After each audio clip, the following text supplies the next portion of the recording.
Donc je lui crois. Parce que c'est vous la bouche autorisée. La bouche autorisée. Donc je ne dois que vous croire. Alors si le juge de la Cour constitutionnelle dit que non, voilà, il n'y a pas eu violation de texte. La Constitution, la Troisième République a vu le jour et nous avons aujourd'hui, la Cour suprême de justice avait été éclatée en 3 juridictions. Il y a les juridictions de l'ordre. Il y a d'abord la Cour constitutionnelle, les juridictions de l'ordre administrative qui se trouve être la Cour de cassation, le Conseil d'État, et les juridictions de l'ordre judiciaire qui se trouve être la Cour de cassation. Donc la Cour de cassation est une juridiction de l'ordre judiciaire, alors que les ordonnances prises par le président de la République relèvent d'une question administrative et on doit voir la conformité si ce sont des actes qui sont notamment constitutionnels. Donc pour moi, je considère ça comme une imposture, cette déclaration du premier président de la Cour de cassation. Et déjà que c'est un point de vue qu'il a donné dans les médias, alors que ils ont une tribune pour s'exprimer en cela, quand bien même que cela ne relève pas de ses prérogatives. Donc voilà, madame, aujourd'hui, la Cour constitutionnelle n'a pas de président. Ça, je dois vous le dire. C'est le président de la Cour constitutionnelle qui est en même temps le président du Conseil supérieur de la magistrature. Mais le président a démissionné dans les conditions que nous connaissons tous. Et il y a des juges, 2 postes vacants, ce qui fait un total de 3. Donc, une affaire de 4, 3. Donc, le quorum n'est pas atteint sur le 9. Et c'est ce même Conseil supérieur de la magistrature, sans son président, qui s'est réuni pour désigner les 3 autres juges. Donc vous voyez déjà que c'est une tentative de prise en otage du pouvoir judiciaire. Le texte dans mon téléphone, mais malheureusement j'ai un problème. Apparemment le texte ne se voit parce que d'après les informations, le président aurait évoqué justement l'article 10 de la loi numéro 13/026 du 15 octobre 2013 portant organisation et fonctionnement de la Cour constitutionnelle. Oui. Voilà. Alors, j'aimerais en savoir un peu plus. Je suis en train de chercher les textes pour pouvoir pour me permettre justement d'évoluer. J'avais demandé la parole, c'était pas pour contredire la allez-y. En fait, je voulais juste l'intention n'était pas de vous contredire. Oui. Vous savez, cette tranche d'animation est une tranche d'animation qui est aussi très suivie. Alors, il ne faudrait pas vraiment laisser passer certaines choses. Vous avez dit ici que le Tambwe Mwamba et Mabunda ont dit au chef de l'État qu'il devrait qu'ils s'en tiennent au texte. Ça, voilà. Ouais. Moi, je dis que c'est faux parce que officiellement, rien n'a été dit dans ces sens-là. C'est vrai que je peux analyser, réfléchir sur certaines questions liées à la politique, mais je suis journaliste. Je vous informe maintenant en tant que journaliste que la présidence de la République, à travers sa cellule de communication, avait justement démenti ces communiqués qui a été signés par une certaine cellule de communication de l'Assemblée nationale, je crois bien, ou du Sénat, si je ne me trompe pas. Ces communiqués qui a circulé dans les réseaux sociaux s'avèrent être faux. Et que ceux qui se sont dit, les 3 hommes, c'est-à-dire le président de la République, Mabunda, Tambwe Mwamba, ce n'était pas ceux qui les communiqués avaient repris. Il faudrait quand même signifier ici, parce qu'on risque d'attribuer des propos à Mabunda et à Tambwe Mwamba, des propos qui ne sont peut-être pas vrais, jusque-là, parce qu'il n'y a pas eu un autre communiqué qui est venu démentir ce que la présidence avait fait comme communiqué. C'était un petit point. Et moi, si j'avais cette capacité-là, ce droit de vous poser une question, je l'aurais fait. Pourquoi? Parce que je me pose la question de savoir, vous dites qu'il n'y a pas exclu, oui. Un président AI, ad intérim, ne peut-il pas faire le travail du président? que vous avez parlé ici, sinon alors vous risquez de vous contredire. Oui, bon, parce que vous avez parlé des décrets, je crois, décret du VPM Kakonde et tout ça, à l'absence de. Oui, là on parle du Premier ministre. On parle du président de la Cour constitutionnelle qui n'est pas vacant, parce qu'on avait parlé de. Oui, une question. Oui. Quand le président de la Cour constitutionnelle n'est pas là, qui peut assumer son intérim? Bon, au fait, la Cour constitutionnelle est d'abord présidée par son président, et après le premier président, il y a bien évidemment le procureur après la Cour constitutionnelle. C'est pas la réponse à ma question. Je dis, quand il n'est pas là, qui peut assumer son intérim? Actuellement, c'est le procureur près la Cour constitutionnelle qui assume son intérim. Ok. Oui, parce que oui, le Conseil supérieur. C'est tout ce que je voulais avoir comme précision. Oui. Donc c'est pour ça que je disais ceci, que ces juges ont été désignés à l'instant où la présidence de la Cour constitutionnelle et du Conseil supérieur de la magistrature était vacante. C'est tout ce que j'avais comme. Voilà. Je voulais avoir comme précision. Madame Love, vous avez posé ici à plus d'une fois la question de savoir qui est mieux placé pour interpréter ou encore dire que le chef de l'État a violé ou pas. Est-ce le duo Mabunda Tambo Mwamba, ou carrément ceux-là qui maîtrisent bien la Constitution. Mais justement, les lois du pays. À l'instar. Moi, je m'interdis, moi, personnellement, de vouloir de chercher à interpréter les nominations de ces juges-là.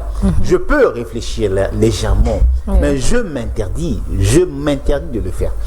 C'est comme ça que, dans mon introduction, j'avais invité M. Patrick de laisser l'interprétation de loi à ceux qui sont censés le faire.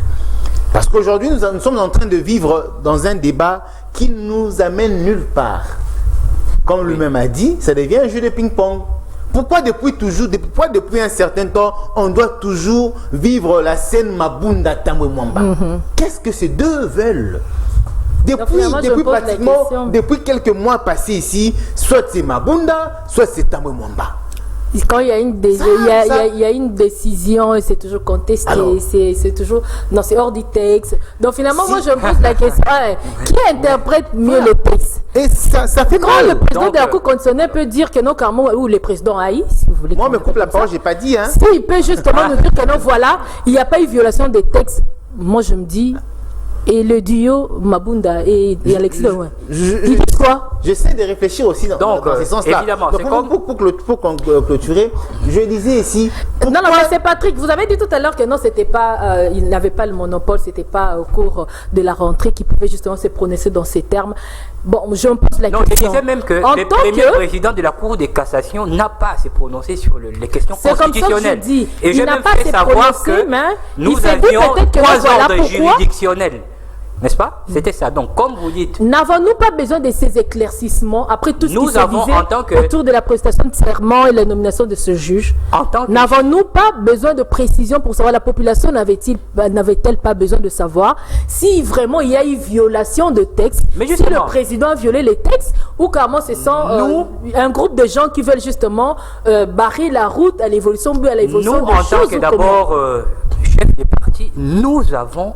n'est-ce pas, ces droits-là d'émettre notre point de vue, de donner nos positions sur l'évolution politique, n'est-ce pas, de la situation. Donc, vous n'allez pas, par exemple, m'interdire d'émettre un point de vue ou de donner la position de mon état-major par rapport à une question d'actualité, que ce soit de justice ou pas. Parce que là, nous avons vu que c'était le premier président de la Cour de cassation qui dit que c'était constitutionnel, alors que cela ne relève pas de ses prérogatives, et que la Cour de cassation était une juridiction d'ordre judiciaire. Donc, je ne voudrais pas entrer dans ces débats-là. Mais, évidemment, donc, vous comprenez d'abord que le contexte dans lequel nous sommes, c'est un contexte de coalition. C'est un contexte de coalition. Et il faudra observer nos gestes et faits. Parce que, aujourd'hui, c'est les Premier ministre qui engage la responsabilité gouvernementale à l'Assemblée nationale, n'est-ce pas? Nous sommes dans un régime semi-présidentiel qui fait en sorte que le chef de l'État est irresponsable devant le Parlement et que c'est le Premier ministre qui engage la responsabilité gouvernementale. Donc, le Premier ministre est issu d'une plateforme politique, il est du FCC, c'est pourquoi il a été Premier ministre. Mais, que va dire sa plateforme si un lot de, tout un éventail d'ordonnances a été signé sans que lui ne puisse signer, contre-signer par... On pourra croire ou crier à la trahison. Non, je m'excuse, M. Patrick. On est chef du gouvernement. On a la responsabilité de gouverner tout un peuple. Ouais. Et puis, on s'occupe quand même de ce que sa plateforme ou carrément regroupement politique peut penser s'il faut prendre une décision qui est juste bien pour le pays, oui, qui peut faire avancer les choses. Mais on doit s'inquiéter de ces choses-là. Il est chef du gouvernement parce qu'il a été présenté par une composante. Mais c'est bon, au moment où il est déjà chef du gouvernement. Redevable devant l'Assemblée nationale qui est majoritairement de la plateforme qui lui a donné ses pouvoirs, et cette confiance peut lui être retirée à tout moment. Alors où va-t-on? Moi je pose la question de savoir où va-t-on, M. Patrick. Excusez-moi. S'il faudrait, non, excuse-moi, Prince Méjimé. Ouais. S'il faudrait que chacun ou bien chaque membre du gouvernement doit porter la couleur de son parti politique pour voir un peu, non, on me demande de faire ça pour le pays, mais si je n'ai pas l'autorisation, ce qui est de l'autorité morale, si les cadres de mon parti ne sont pas réunis, s'ils ne sont pas d'accord, comment est-ce que je réagis? Finalement, je me pose la question, où va mon pays? Où va-t-on? Très sincèrement, je me pose cette question. Si on doit commencer à penser comme ça, là vraiment. Oui, je voudrais encore approfondir la question technique. On va finir avec cette question parce qu'il faut qu'on aborde la question. Vous savez, lors de la première, non, juste une minute. Pendant la Première République, les ordonnances de la RDC en 1900, les ordonnances du président de la République étaient de nul effet s'il n'était contresigné par un ministre sectoriel. Vous comprenez? Cela a évolué, c'était évidemment une constitution faite par la Belgique, parce que la première constitution, c'était la constitution de Loulourbourg de 1964. Donc vous comprenez déjà que oui, c'est sous la constitution de Loulourbourg que les actes du chef de l'État n'avaient pas de valeur si cela n'avait pas été contresigné par un ministre sectoriel. Ça, quelle était la conséquence? La première Parce République. que c'est le ministre sectoriel qui engage la responsabilité. République. Nous en sommes aujourd'hui. C'est une question de responsabilité. Tout de même que les ordonnances du chef de l'État doivent être contresignées par le Premier ministre, parce que le président de la République est irresponsable devant le Parlement et que c'est le Premier ministre qui engage la responsabilité. Donc voilà sur ces aspects-là. L'autre fois, nous avions débattu ici et un peu ailleurs sur ces questions. Mais je ne sais pas si... oui. Merci beaucoup. Non, puisqu'on va déjà clôturer, mais j'ai justement un dernier mot par rapport juste à ces points d'actualité. Et puis on va passer à Minimbo. Je suis scandalisé parce que je entends des choses qui se disent ici qui me laissent finalement sans mots.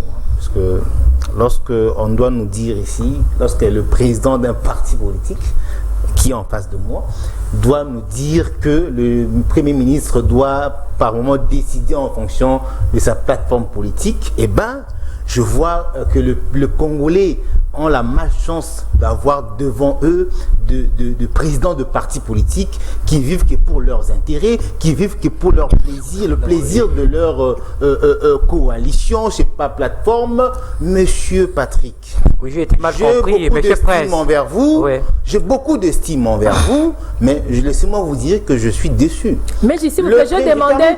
Non, ne terminez pas par lui. Terminez plutôt par ce point d'actualité. Non, les points d'actualité, papa.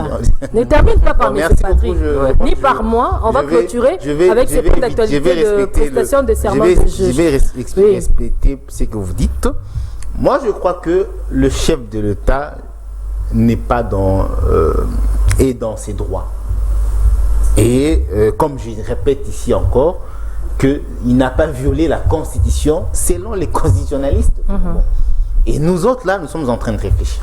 Voilà. Et nous sommes libres de réfléchir en tant que Congolais, en tant que démocrates, en tant qu'intellectuels. D'où nos réflexions peuvent toujours servir soit au chef de l'État, soit à Mabunda, soit à Kabund. En fait, Tambouma Makabund, mais m'a envoûté finalement. Alors, du coup, je pense que il ne faut pas politiser cette histoire. c'est une histoire qui concerne l'État, la République démocratique du Congo. Ce n'est pas une histoire qui concerne les humeurs de certains politiciens ou d'une plateforme politique. Merci beaucoup, Prince. Mais moi, je pense qu'on doit commencer déjà. Il n'y a pas malaise au sein de la coalition CACH-FCC. Tant que les deux hommes qui représentent cette coalition s'entendent bien. J'ai cité Joseph Kabila Kabange et Félix Tshisekedi. Si la nomination ou la prestation de serment de ces juges devrait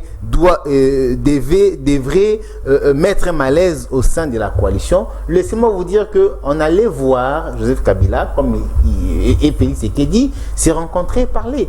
Mais moi, je crois que laissons l'affaire de l'État à celui qui dirige ces pays et nos humeurs politiques, nos intentions politiques, gérons-le sans le rendre officiel, sans Merci inclure beaucoup, Prince Méjimé. La fidèle téléspectateur, nous allons déjà aborder la deuxième question parce qu'on a passé plus de 30 une demi-heure juste pour la question de prestation des serments de juge. Il est vrai que ça fait vraiment, c'est vraiment l'actualité.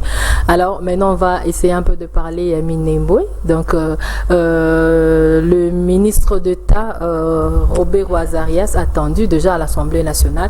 Alors, déjà, sa dernière sortie médiatique, il disait que non, la question était justement discutée au Conseil des ministres. On suppose que non, tout le monde était déjà au courant.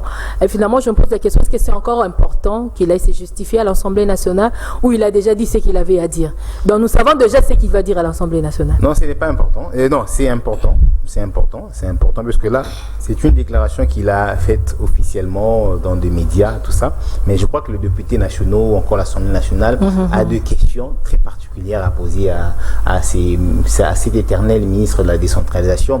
Laissez-moi dire ça ainsi, puisque depuis qu'il est là, c'est un poste qui commence à ressembler à son visage. Qui a été taillé apparemment sur mesure. Quand on parle de la décentralisation, on a tendance à voir le visage de Robert Roy. Je ne sais pas pourquoi il est là. Pourquoi il continue toujours à être ministre de la décentralisation. Je ne vais pas critiquer. Mais Naroko Télé, moi, mon Kendambo. Naroko Lingala. Naroko Télé, comme mon Kendambo, puisque je ne veux pas que. Ce qui ne me plaît pas avec les politiciens, ils aiment bien politiser tout aussi. Et ce n'est pas propre par moment, la population qui ne maîtrise pas trop bien la politique aussi, des fois, elle s'emballe et chacun se met à réfléchir, à faire des conclusions. Je vais un peu causer moi défense Nemoké. Je ne dis pas que totalement moi Moké défense Naé. Déjà, il faudrait signaler ici que ces décrets-là d'affaire Minembwe n'a pas été signé avec Ilunkamba ou encore moi avec Chipala. C'était avec Matata Poyo. À l'époque, Robert n'était même pas ministre. Je crois, en tout cas, si je ne me trompe pas. Il n'était même pas il était opposant à l'époque. Alors, s'il faudrait voir la main de Robert dans cette histoire, je ne vais pas vraiment accepter, puisqu'il n'était même pas ministre, il était dans l'opposition, et Matata Poyo signe ces décrets qui aujourd'hui va être appliqué avec Ilunkamba. Sur ces points-là, on a côté les Momoké. Il a raison de se poser la question de savoir, c'est sa tête qui énerve finalement. Mais j'aimerais aussi ici m'interroger. Est-ce que Minembwe, est-ce que cette commune-là, cette partie de la RDC doit nécessairement devenir une commune? Je m'interroge sur cette question. Voilà pourquoi je n'exclus pas la crainte qu'ont certaines personnes, lorsque ils essayent d'imaginer qu'on risque d'avoir un petit État dans un État. C'est ça, je n'exclus pas cette crainte-là, bien que je n'affirme pas non plus que cela peut être possible, mais nous connaissons un peu l'histoire des Soto, par exemple. Vous connaissez là où se trouvent les Soto? Je crois que vous connaissez très bien. Et comment ils ont abouti, comment les Soto a été créés? Je crois qu'on connaît l'histoire. Dernièrement, on ne peut que nous rappeler ce qui s'est passé. Alors, je crois que cette crainte-là qu'éprouvent certaines personnes vaut quand même la peine aussi. Et ce qui me pousse à soutenir cette crainte, c'est la présence remarquée dans tout ce qui bouge en RDC de l'ambassadeur des États-Unis. Vraiment. Mais c'est monsieur, je me pose la question. Il est vrai qu'on était habitué de le voir partout, hein, mais on s'entendait même pas de le voir là-bas. Il est partout dans tout ce qui bouge en RDC. Mais ça, c'est pas vraiment la goutte d'eau qui a débordé là-bas. Quand on parle d'Ebola, il est là. Quand on parle du Covid-19, il est là. Quand on parle de ceci, il est là. Là où on mange moins de tabanaki, lui. Il est là. Il est dans tout ce qui bouge. Attention. J'aimerais ici rappeler l'histoire de Musée Laurent Désiré Kabila. Ce sont des choses comme ça qu'on ne doit pas oublier aussi. Les Américains là sont capables de tout. Alors, ce monsieur doit nous définir son rôle dans ces pays. Dans ces pays, il fait quoi justement? Est-il le représentant des États-Unis en RDC ou il est parmi ceux qui dirigent la RDC? Parce que j'ai comme l'impression qu'on les retrouvera avec la première dame, il est là. Le chef de l'État en déplacement, il est là. Il y a, je ne sais pas, une histoire de virus, de vaccin contre la Covid-19 qui avait, en tout cas, énervé beaucoup de gens ici dans ces pays. Il était là avec Mouyembe, lorsque Mouyembe parlait de ces fameux vaccins contre la Covid-19. Et ces messieurs se retrouvent encore dans cette histoire des Minembwe. Attention, on risque aujourd'hui de nous dire, voilà, c'est une communauté, une minorité, et qu'on doit protéger. Et voilà. Et on risque finalement de tomber dans cette histoire d'un État dans un État. Je félicite le chef de l'État. Je félicite le chef de l'État. Il a pris la décision de surseoir. Pas d'annuler, mais de sursoir. C'est ce qui inquiète un peu la population. On va sursoir pendant combien de temps? Qu'est-ce qui va se passer après? Parce que jusqu'ici, personne ne se prononce de ce qui arrivera après. Il a annoncé qu'une commission sera mise en place pour suivre de près cette situation. S'il faudrait que Minembwe devienne commune, on verra bien. Mais moi, je crois que le chef de l'État, lorsqu'il était en train de prêter serment, le peuple avait rappelé au chef de l'État qu'il devrait faire ce que son père nécessite de dire, le peuple d'abord. Et si le peuple congolais ne veut pas de cette affaire des Minembwe, on ne peut que faire ce que le peuple voudra. Mais j'aimerais ici aussi éviter, demander à la population de ne pas avoir de la haine contre les Banyamulenge. Il faudrait aussi signaler cela. Puisqu'au-delà de tout, ces gens-là que vous voyez, qu'on appelle Banyamulenge, ce sont des Congolais. Il ne faut pas faire un débat là-dessus, ce sont des Congolais. Ils ont acquis la nationalité congolaise. C'était avec Mobutu et je crois avec son directeur de cabinet, Bisengimana. Ils ont acquis cette nationalité congolaise. Et ils sont des Congolais, puisque la nationalité congolaise peut s'acquérir de plusieurs manières. Oui. Lorsqu'on est sur le territoire congolais, automatiquement on peut acquérir la nationalité congolaise. Mais même lorsqu'on se retrouve dans un avion, sur les airs congolais, là, dans un avion, mais sur le territoire congolais, on peut acquérir ces nationalités, mais c'est également par acquisition. On fait une demande et on obtient cette nationalité. Mais les Banyamulenge, sauf si je me trompe, ont acquis cette nationalité en masse. Je crois que c'était ce qui s'est passé avec Mobutu. Ils ont le droit, comme nos frères qui sont par exemple aux États-Unis, qui ont changé de nationalité. J'aimerais dire comme ici, ceux qui sont en Europe. Voilà, j'aimerais dire comme ici, ceux-là qui demandent encore mais qui n'ont pas encore la nationalité européenne ou américaine. Sauf si je me trompe, le chef de l'État, pendant la campagne ou avant la campagne, il avait même dit que ses enfants à lui étaient belges. Alors vous comprenez que si les enfants du chef de l'État sont belges, qu'il lui-même avait déclaré officiellement, sauf si je me trompe, alors pourquoi on va refuser à ces gens qui ont la nationalité congolaise de s'appeler congolais? Il ne faut pas mettre la haine raciale, ce n'est pas du tout bien, puisque c'est un peuple qui a connu aussi une histoire assez sombre, et aujourd'hui ils ont la nationalité congolaise légalement acquise. Il ne faudrait pas essayer de mettre la haine raciale dans ça. Mais moi j'aimerais que Roubaix-Roy se présente effectivement à l'Assemblée nationale, qui s'explique, et j'aimerais aussi savoir pourquoi il reste ministre de la décentralisation. Certainement, il ne va certainement pas répondre à cette question. Je pense qu'il n'ira pas. Oui, merci. Il n'ira pas pour répondre aux questions Minembo. Je me suis interrogé moi-même, puisque là, apparemment, malheureusement, tu n'es pas député. Le ministère de la décentralisation commence à ressembler à Tu peux garder cette question et puis postuler en 2023. Il faut à l'Assemblée nationale. Il sera toujours ministre de la décentralisation. Puisque ces ministères commencent à ressembler à Roubérois. Quand on parle de la décentralisation, on s'est fait directement l'image de Roubérois. Ce n'est pas normal. Mais c'est Patrick Ndei. Oui, ok. J'ai fait d'abord savoir que Azarias Roubérois a été nommé ministre de la décentralisation, je pense que c'était en décembre 2016. Je pense après ces accords de Saint-Sylvestre. Bon, mais il y a maintenant la tendance de dire qu'il est un ministre éternel. Je ne sais pas, c'est déjà 4 ans.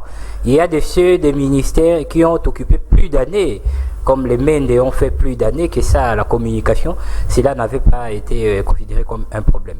Bon, M. Prince aussi est en train de vouloir savoir quel est le rôle effectif de l'ambassadeur américain. Mais il faudra poser cette question au régime qu'il est en train de soutenir. Parce que la République démocratique du Congo... Non, je ne laisserai pas qu'il dise ce qu'il est en train de dire. J'ai dit il faudra poser la question. Je ne soutiens aucun régime. Bon, ok. Je suis journaliste.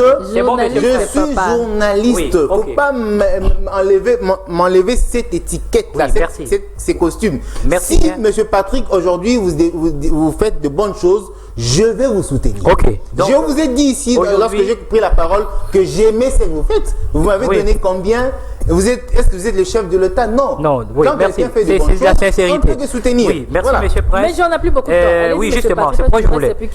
La République démocratique du Congo, la souveraineté de la RDC, l'intégrité et l'indépendance sont des matières qui ne doivent pas être négociées ou calculées. Donc aujourd'hui, toutes les tentatives qui vont à brader la souveraineté de la République démocratique du Congo pour faire d'un ambassadeur un super homme en RDC, nous pensons que c'est une politique vraiment que nous devons, c'est une politique que nous ne pouvons pas accepter. Et si nous acceptons cela, c'est parce que nous sommes en train de voir les choses. Mais il y a un moment où peut-être il y aura une révolte. Donc, quant à ce qui concerne l'interpellation d'Azarias Roubérois, je voudrais d'abord ici réitérer les condamnations, nos condamnations, notamment du parti LDN, après toute cette vague de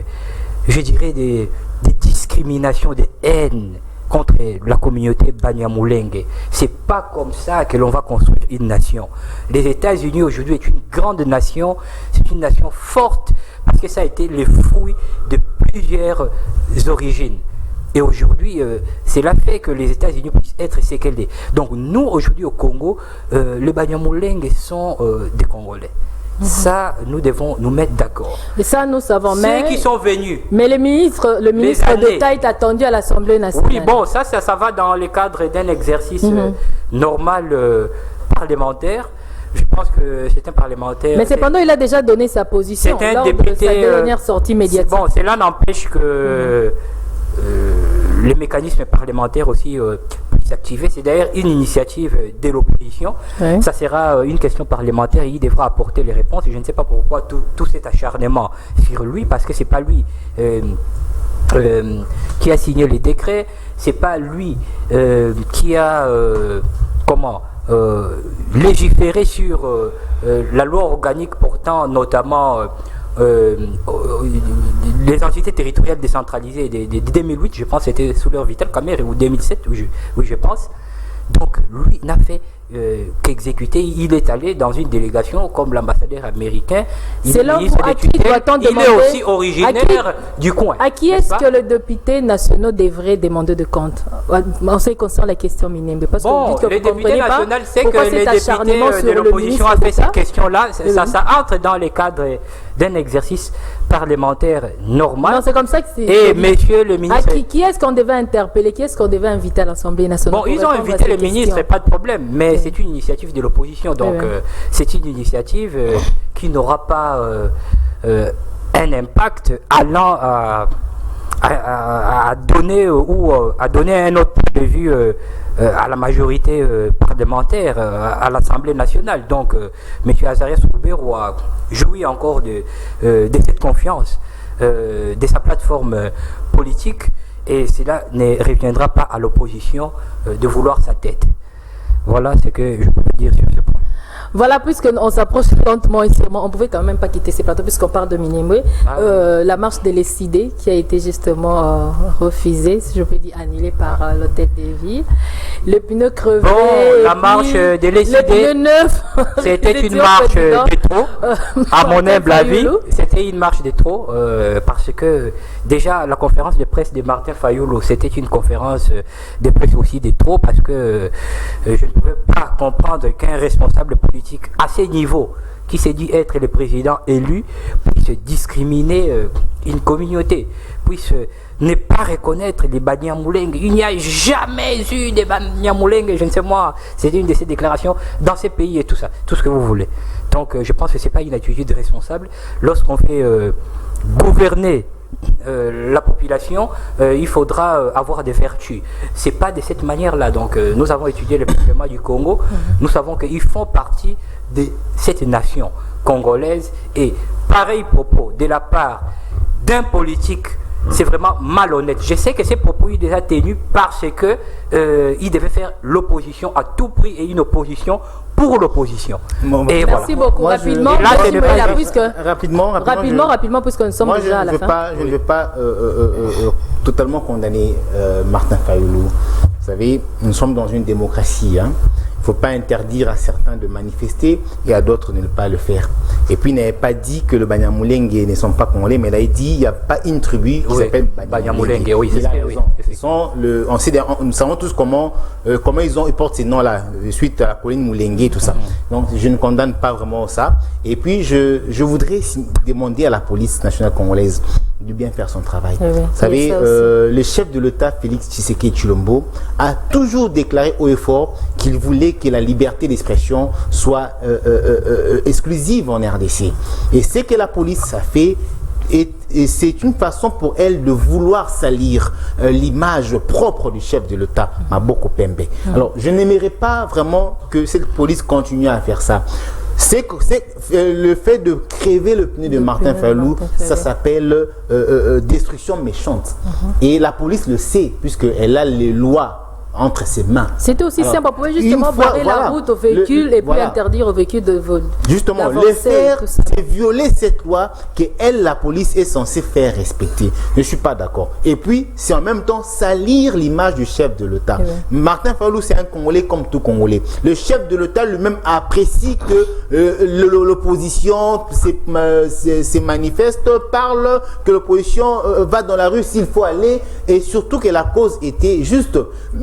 Excusez-moi, beaucoup de Congolais ont été scandalisés avec cette histoire de Minembwe. Et Martin Fayulu, qui est aussi scandalisé, vous l'empêchez de manifester? Non, moi je crois que c'était pas correct. Merci beaucoup, Presse Meji Mouelela. Merci beaucoup, fidèles téléspectateurs, puisque c'est déjà la fin de la tranche d'animation. Nous disons un grand merci au coordonnateur de la rédaction centrale. Merci. Télévision Presse Meji Mouelela. Merci. Un grand merci à M. Patrick Nzeyi, président national du LND, le démocrate LDN, excusez-moi, le démocrate nationaliste. Donc voilà, c'était un plaisir de vous savoir nombreux devant vos postes téléviseurs. Nous avons abordé plusieurs questions liées à l'actualité. Nous avons parlé justement de l'état de santé du président de l'INC, Vital Kamerhe, et aussi de la prestation de serment de juge de la Cour constitutionnelle nouvellement nommé par le président de la République. Et nous avons aussi abordé la question Minembwe plus très rapidement. Alors, à tous nos fidèles téléspectateurs, le prochain rendez-vous, c'est déjà demain pour un nouveau numéro de la tranche d'animation 10-12. D'ici là, portez-vous bien. Bonne suite de programme sur Canal Futur Télévision. J'ai une grande équipe technique aujourd'hui, nous disons comme ça. Alamama Aboueko ainsi que Gloire Sanga, tous deux, étaient derrière la caméra et à la régie. Il y avait Joviane Makuna et notre directeur de programme. Et merci aussi à Thierry qui vient d'arriver. Un grand merci aussi à la charmante Christiana Gantua. À vous, fidèles téléspectateurs, prochain rendez-vous déjà demain. Portez-vous bien et bonne suite de programme sur Canal Futur Télévision. Namasté à vous. Merci beaucoup.